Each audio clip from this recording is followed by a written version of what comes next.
You don't get to hear the music over here, do you?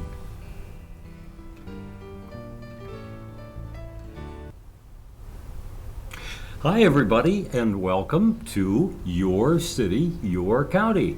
I'm Bob Gray, and it's good to have you back with us.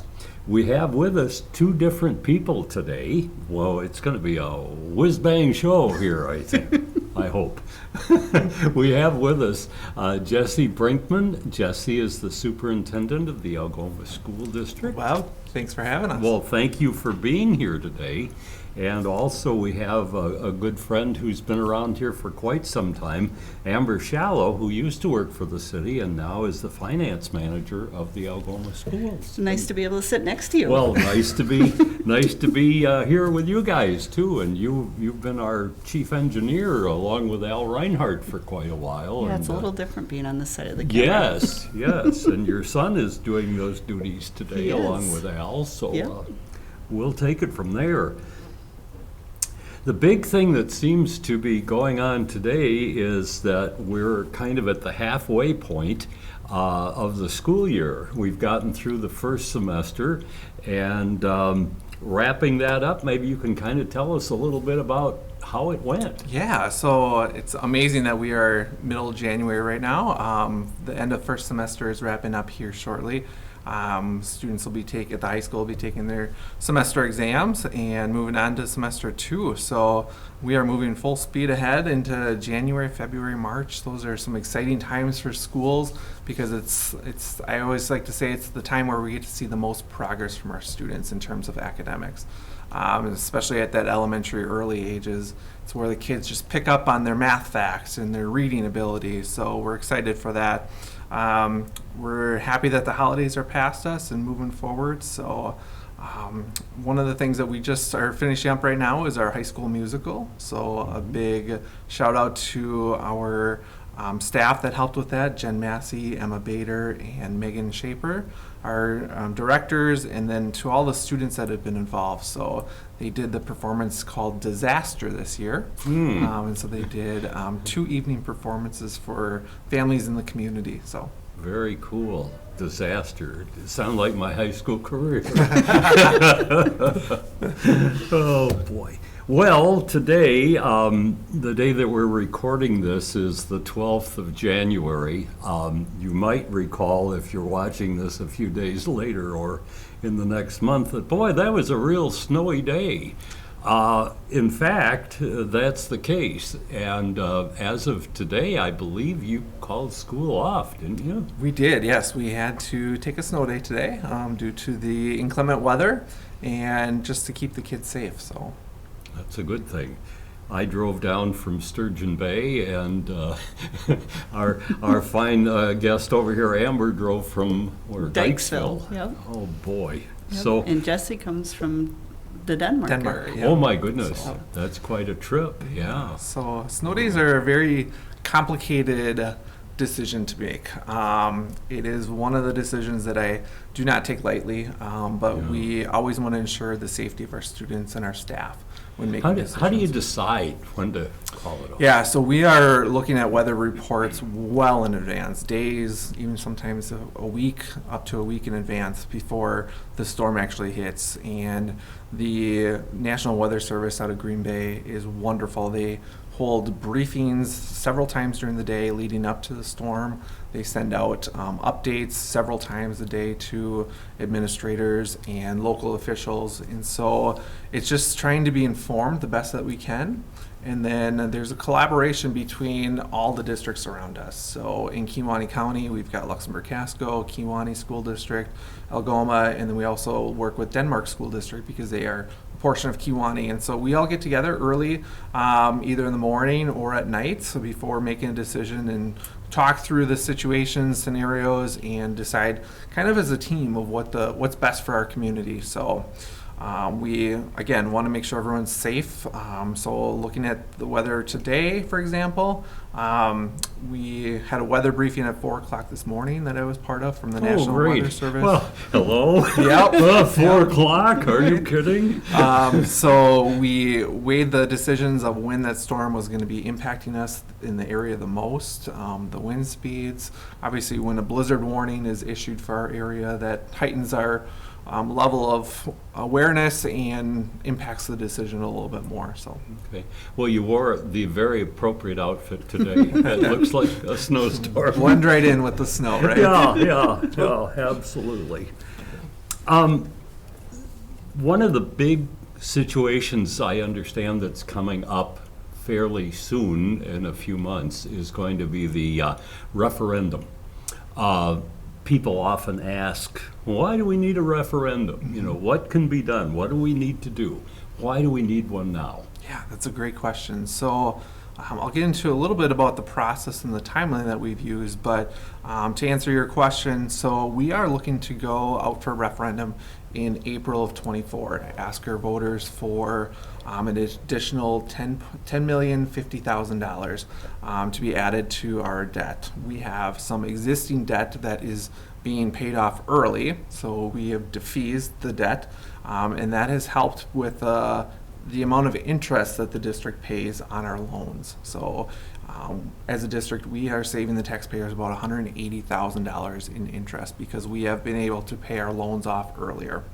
Now, school districts ultimately need debt to be able to keep our bond rating up and to be able to keep the finances going.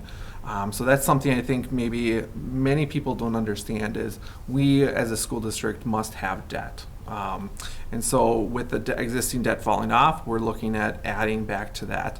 And there are some much needed projects that the district is considering as part of that referendum. So.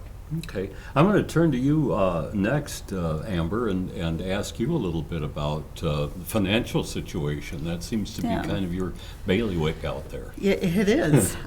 Like Jesse referred to, and it's kind of a weird concept because most people, you want to try and get rid of debt in your home, right?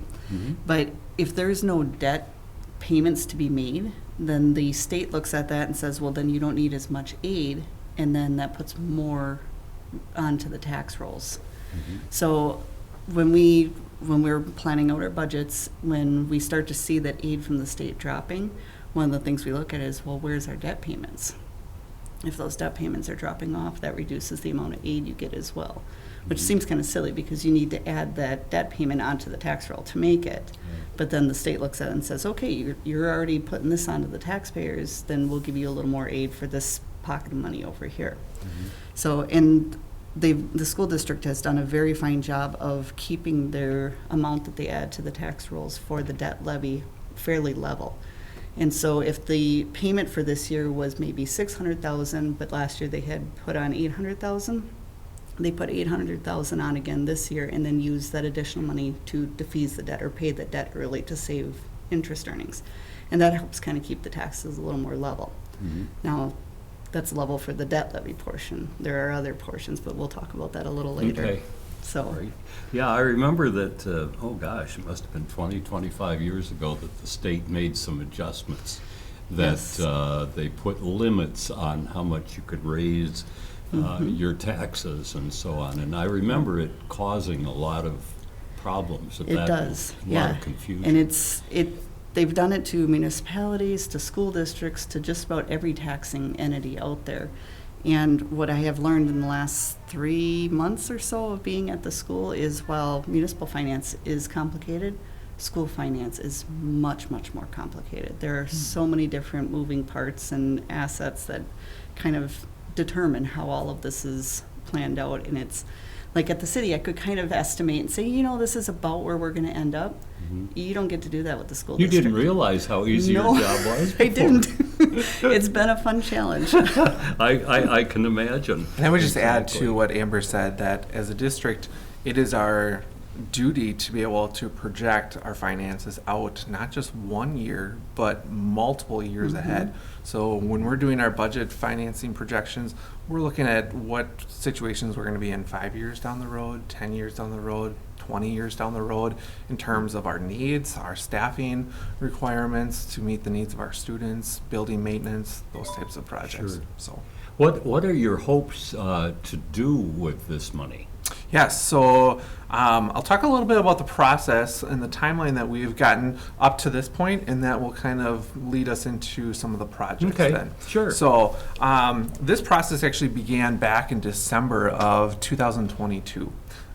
We knew that our debt was going to be falling off, and so this was something that the Board of Education wanted to look closely at. So we interviewed 3 companies out there to look at doing a facility study for the district, where someone comes in and looks at our needs across the building in terms of maintenance, in terms of just educational spaces. And so that gave us a very clear picture of where some of the finances could be spent. From there, the board decided to go with a company called McKinstry, based out of Madison.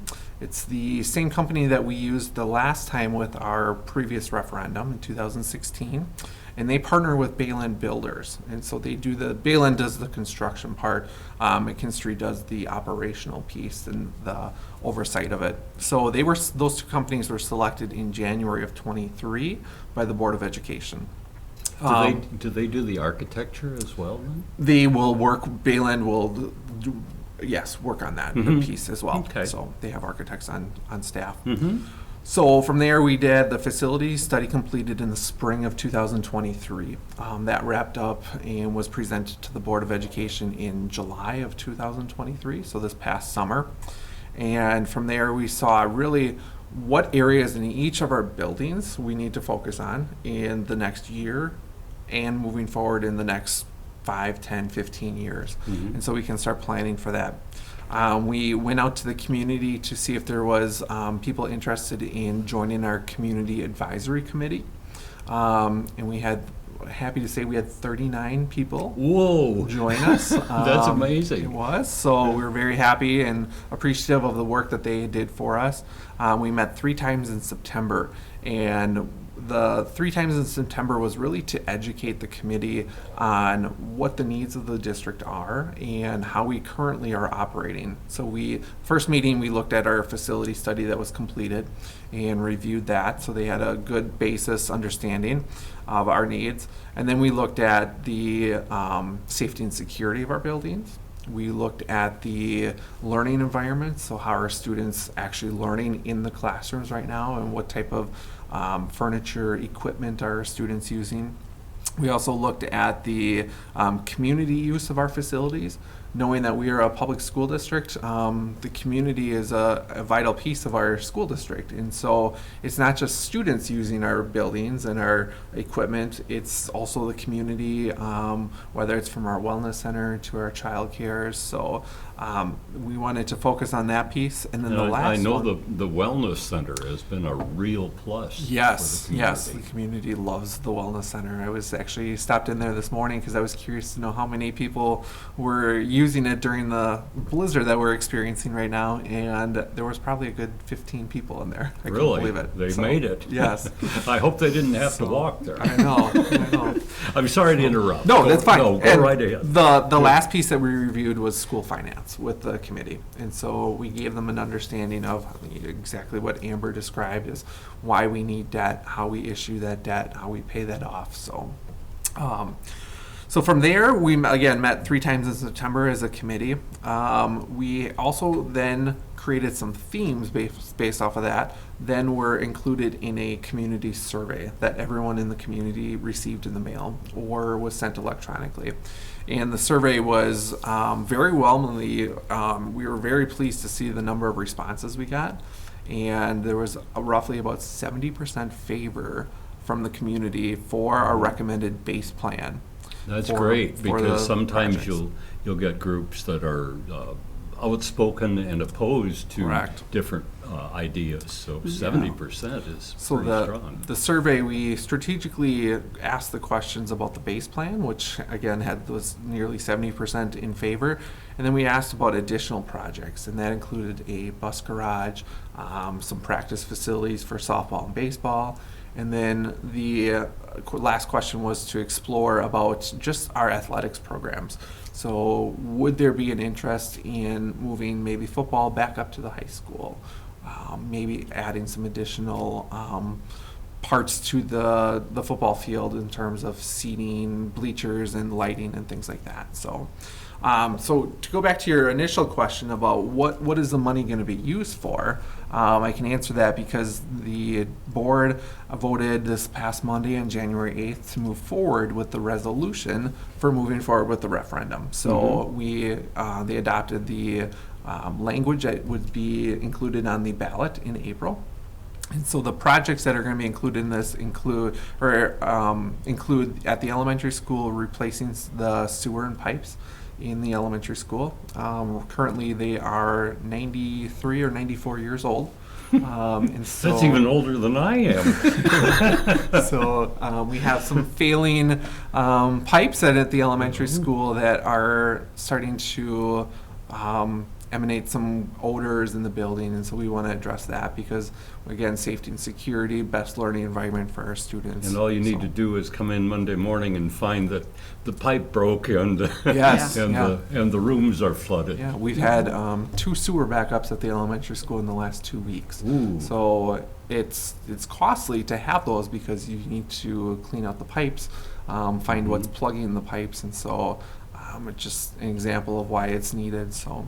And then we also are going to look at doing some replacement of the roof at the elementary school. There's some sections that are outdated, need to be redone because we've got some leaking that's coming into the classrooms and our gym area, and you can see the water discoloring the ceiling tiles. So we want to make sure to address those. Specifically at the high school, we want to look at a secure entrance, main entrance at the school. Where visitors are coming in, they're going directly into the office rather than having access directly into the building. Yes. And that seems to be typical for so many districts, around the country. Correct. For that matter. Yeah. We're also going to look at doing some restroom remodels at the elementary school to make sure that they're ADA compliance. And then some projects district-wide that we're looking at including is rekeying the interior and exterior doors for the entire district.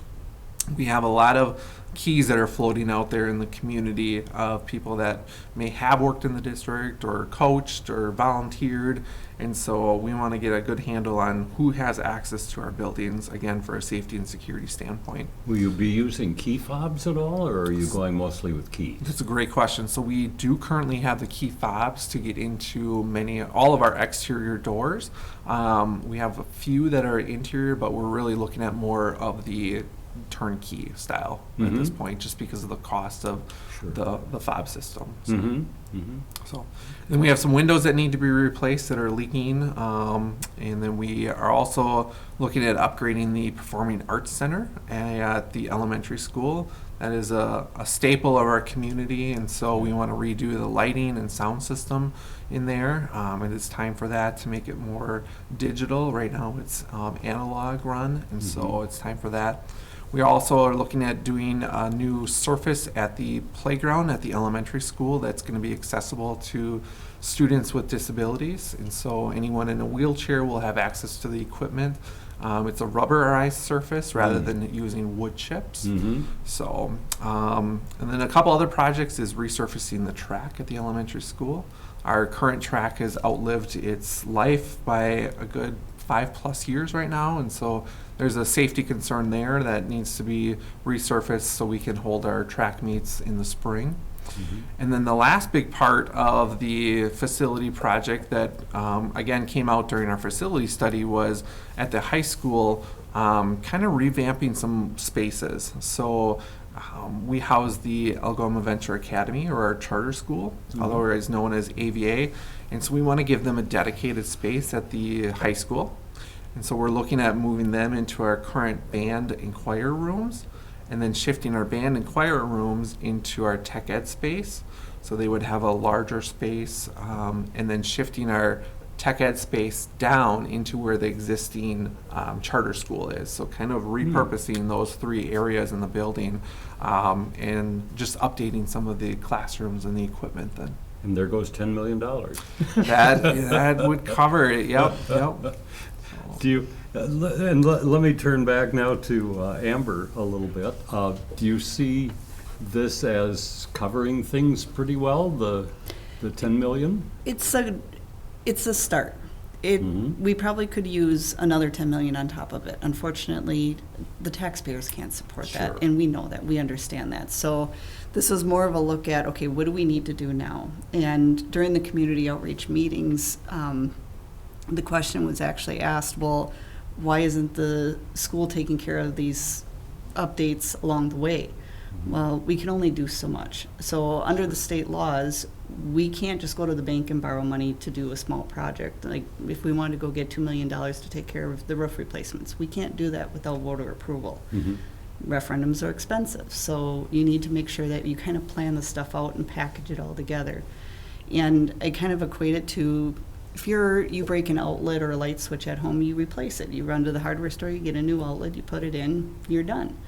But if you put that new outlet in and it still doesn't work, and then you get an electrician in and he comes in and goes, oh geez, your entire wiring in this house needs to be replaced, you probably aren't going to have the money in your savings to do that. Probably not. So you have to get a loan to take care of it. Yeah. That's what we're doing here. Okay. The maintenance team has been wonderful at doing maintenance on the buildings and patchwork on the roof and keeping it going as long as they can. Same thing with the pipes. When there's problems, they fix the spots. But eventually, you have a patchwork, and it's time to just replace the whole thing. So that's kind of where we're at. Okay. I think the school board, the community advisory committee, and the district leaders have done a fantastic job of narrowing it down to, okay, if we can't do everything, what's our most pertinent needs and what can wait a little bit longer or maybe not get done at all. So. Okay. One of the most fascinating things that I remember learning, having served on a school board, was that, people look at the facilities and go, oh, wow, that's so expensive. But really, the major costs are the personnel. Yep. Yeah, it's just like a city. Your school district is personnel. Without the people there to teach the kids and help take care of them, you don't have a school district. So that's one of the big frustrating things for me over the time of my career is people look at budgets for school districts, for municipalities, for counties, and they go, well, geez, the personnel costs make up over half of it. Well, yeah, because you're providing a service, not a product. So we don't have a ton of equipment. We don't have a ton of infrastructure. We have personnel. That is our product. Sure. Yeah, So. exactly. Any further thoughts on the referendum other than it's coming up in April? Yes, so April 2nd, it will be on the ballot. And so moving forward, we're kind of kicking off our informational campaign right now with this interview, and I will be holding many town halls, attending as many events, organizations that I can to get in front and talk about what our needs are and just inform the public about this referendum. So I asked that everyone go to our district website. It's going to be updated frequently with more information. We'll have a facts question answer sheet that people can reference, and we'll be updating that. So we're hoping to do some building tours so we can get the community in to see what the needs are in our buildings. And then we'll be doing some mailers to inform the public and some videos that will go out on social media as well. So. And what I recall is that you can't come out and say, vote in favor. What you can do is say, here are the facts. That's correct. And Yep. present that to the public. Yeah, my job is to inform the public. They can make an informed decision based off of what I present, and we respect everyone's opinions and how they vote. So we want to provide the best learning opportunities to our students, and that's my job. So. Okay, so if you have questions out there, either call Amber Shallow or Jesse Brinkman or anybody else who I guess answers the phone at the school. any other things going on in the school? I know we've covered pretty much the referendum and the snow days, but anything else we should be aware of in the last few minutes? There's a couple things I would just like to highlight, and I think I may have spoke about this last year when we did our interview, but I want to just share the progress that we're making on some of these initiatives. And so the Algoma School District has been working very closely with the other districts in Kewaunee County. Again, Algoma, Luxembourg, Casco, Kewaunee, and Denmark. And we have realized that we as small districts, rural districts, can't do everything alone. We just don't have the staffing, the resources for providing every opportunity that our kids are desiring and wanting. And so we are happy to announce that starting next school year, we have created a shared course handbook. And what that will entail is courses that are specific to areas that students want to learn in. So they'll include agriculture, some automotive, diesel programs that students can take part in, healthcare, early childhood education. And so each district is specializing in certain areas, and students will be able to then travel or take virtual classes depending on the availability of the courses and the instructor's mode or model for teaching. So we're happy to roll that out. Again, the ag piece is something that I've been working very hard on this last year, and we're happy to announce that we will have an ag education focus next year. We are looking at adding a position for that and getting equipment in here. Our focus is going to be on precision technology around agriculture, so really focusing on what is it that our farmers are using in terms of drones, milk collars, equipment for feeding our animals and things like that. So we're happy to announce that. We also have a firefighting program that we're working on with NWTC, where our students are going to be able to take 2 courses, Firefighter Course 1 and Course 2 through NWTC. They'll receive high school credits and be able to become certified as volunteer firefighters in our Algoma community here. So a lot of great things, opportunities for our kids that we're proud of. Well, that sounds great. And what it really does is it makes a small district into a large district, like you say, with NWTC and Correct. the other schools in Kewaunee County that are so important. Anything else that you would like to I could go on mention? all day. I I'm sure imagine you there's so could. much good things happening in our district. And again, I just welcome everyone to check out our website, check out our social media pages to learn more about our district. So we are entering the open enrollment season right now for next school year. So if there's any families that live outside of our attendance area that is interested in attending Algoma School District, I encourage them to reach out to our business office or directly to our schools if they want to learn more. And we are accepting any students outside of our district for next year. And that's So- just for a limited time that they can apply for that. Correct. I believe the window starts early February and runs through end of April. So Do you get more kids coming in or going out, or is it kind of equally matched? So the past couple of years, the trend has been a higher number leaving the district than what is coming in. We saw last year that is starting to level out where it's more even. I think having our Algoma Venture Academy, our charter school, has helped with that. We have been able to open enroll several students from Kewaunee, as far as Sturgeon Bay, actually, to attend because it fits with what their learning needs are for those students. Yeah, I know we hear a lot about charter schools, and they're certainly important, and they give kids another opportunity who might be failing to come up with another good plan Absolutely. for them. Yeah. I think we've covered a lot of ground here, and I'm going to head back through the snowstorm and the upcoming blizzard and so on. Like I say, this show is from the 12th of January, 2024. So if you're looking outdoors and it's not snowing, you'll understand what we're talking about.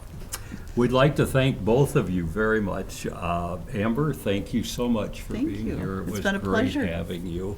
Amber is the finance manager of the Algoma schools and recently of Algoma itself.